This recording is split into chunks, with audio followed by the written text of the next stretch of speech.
Ketimpangan sosial adalah keadaan di mana terjadinya ketimpangan, kesenjangan, atau ketidaksamaan akses untuk menggunakan sumber daya yang ada. Secara umum, ketimpangan sosial artinya tidak seimbang atau adanya jarak yang terjadi di tengah masyarakat. Hal ini biasanya disebabkan oleh adanya perbedaan status sosial, ekonomi, maupun budaya. Ketimpangan sosial diakibatkan oleh adanya faktor penghambat. Nah, faktor penghambat itu dibedakan menjadi dua, yaitu faktor internal dan faktor eksternal. Faktor internal adalah faktor yang berasal dari dalam diri manusia. Contohnya, rendahnya pendidikan menyebabkan output yang dihasilkan pun menjadi rendah. Yang kedua itu adanya faktor eksternal.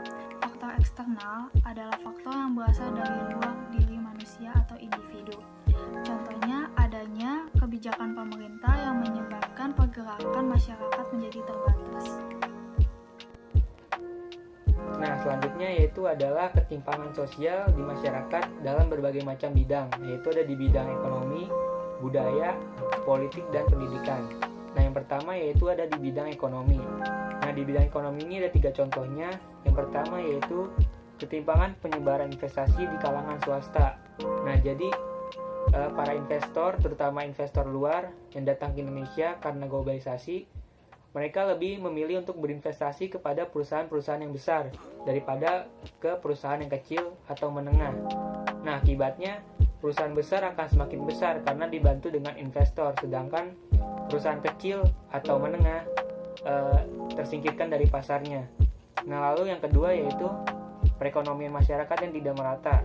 Nah, karena perekonomian Indonesia ini hanya terkonsentrasi di Pulau Jawa, sedangkan daerah non-Pulau Jawa tidak mendapatkan perhatian khusus dari pemerintah, sehingga mereka mengalami ketertinggalan.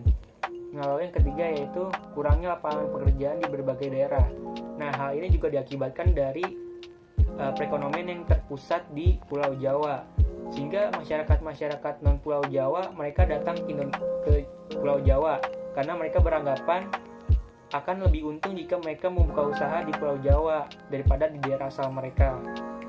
Nah, lalu yang kedua yaitu dalam bidang kebudayaan. Nah, di sini juga ada 3 contohnya. Yang pertama yaitu westernisasi yang menggerus budaya lokal. Nah, karena adanya globalisasi ini, masyarakat Indonesia itu bebas mengakses dunia luar, terutama dalam bidang kebudayaan. Nah, masyarakat Indonesia terutama di golongan muda, mereka lebih tertarik untuk mempelajari budaya-budaya luar daripada budaya Indonesia sendiri, karena mereka menganggap itu membuat mereka menjadi lebih modern. Nah, lalu contoh yang kedua yaitu masyarakat yang semakin individualis dan meninggalkan gotong royong. Nah, ini juga akibat dari era globalisasi. Masyarakat menjadi lebih individualis, bahkan beberapa golongan masyarakat mulai terpecah karena adanya perbedaan pendapat, terutama perbedaan keyakinan. Nah, lalu yang ketiga yaitu norma berpakaian yang berubah akibat dari globalisasi. Nah, seperti yang kita tahu, Indonesia ini menganut nilai adat dari ketimuran yang dimana ditekankan pada nilai kesopanannya, terutama dalam hal berpakaian. Nah, masyarakat Indonesia pada umumnya itu menggunakan pakaian yang bersifat tertutup. Nah, namun di era globalisasi ini, masyarakat Indonesia sudah mulai meniru adat luar negeri yang dimana mereka berpakaian lebih terbuka. Saya akan menjelaskan kesenjangan sosial di masyarakat pada bidang politik dan pendidikan. Pada bidang politik, kesenjangan sosial dapat terjadi apabila adanya dominasi ekonomi antara negara-negara maju dengan negara-negara lainnya yang berpengaruh pada politik. Selain itu dapat terjadi juga apabila adanya hak-hak pilih warga negara yang tidak merata, dan juga dapat terjadi apabila adanya penyimpangan kekuasaan oleh pihak-pihak tertentu. Salah satu contohnya ada negara Amerika Serikat yang merupakan negara superpower. Ia memberikan pengaruh pada negara-negara lainnya terhadap kebijakan-kebijakan internasional.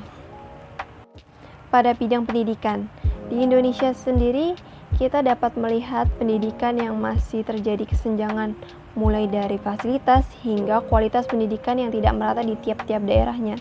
Terkadang pun kita tidak perlu melihat kesenjangan antara perkotaan dan pedesaan. Di dalam satu perkotaan pun, contohnya DKI Jakarta, kita bisa melihat kesenjangannya di tiap-tiap sekolah. Masalah yang timbul akibat ketimpangan sosial, yang pertama ada kemiskinan dan pengangguran. Ketimpangan sosial suatu negara dapat ditandai dengan tingginya tingkat masyarakat miskin dan menganggur. Golongan seperti ini pastilah memiliki pendapatan yang rendah. Karena rendahnya pendapatan mereka juga memiliki daya beli yang rendah. Yang kedua, timbulnya kecemburuan sosial. Masyarakat yang miskin dan menganggur dengan penghasilan dan daya beli mereka yang minim, mereka akan mulai membandingkan keadaan mereka dengan masyarakat yang menengah atau bahkan kaya. Perasaan cemburu ini dapat mengarah ke masalah yang lebih serius, bahkan bisa mengancam persatuan dan kesatuan bangsa. Lalu yang ketiga adalah meningkatnya kriminalitas. Masyarakat miskin dan menganggur yang memiliki perasaan cemburu tersebut dapat berbuat nekat dengan melakukan tindak kriminal dengan alasan putus asa karena keadaannya tidak kunjung membaik. Untuk mengatasi masalah ketimpangan sosial dapat dilakukan beberapa upaya untuk mengatasinya. Yang pertama yaitu dengan cara meningkatkan kualitas manusianya. Yang dapat dilakukan melalui pendidikan, peningkatan kualitas pendidikan, lalu meningkatkan atau memperbaiki kualitas serta fasilitas kesehatan, baik dalam hal tenaga medis maupun penyediaan alat-alat. Lalu dapat juga dengan cara menciptakan kegiatan pemberdayaan kelompok sosial seperti penyuluhan, sosialisasi, serta pengarahan kepada kelompok masyarakat. Yang kedua yaitu dengan cara mobilitas geografis. Nah, mobilitas geografis ini berkaitan erat dengan penyebaran penduduknya. Nah, mobilitas geografis ini memiliki tujuan agar tidak terjadinya kepadatan pada suatu wilayah saja yang dapat menimbulkan ketimpangan sosial. Nah, yang terakhir yaitu adalah menciptakan peluang kerja. Nah, selain pemerataan penduduk, karena biasanya suatu negara atau wilayah yang memiliki penduduk yang banyak, biasanya banyak juga jumlah tenaga kerja yang menganggur. Hal ini dapat dilakukan dengan cara menciptakan peluang kerja yang dapat dilakukan oleh pemerintah dengan kerjasama masyarakatnya.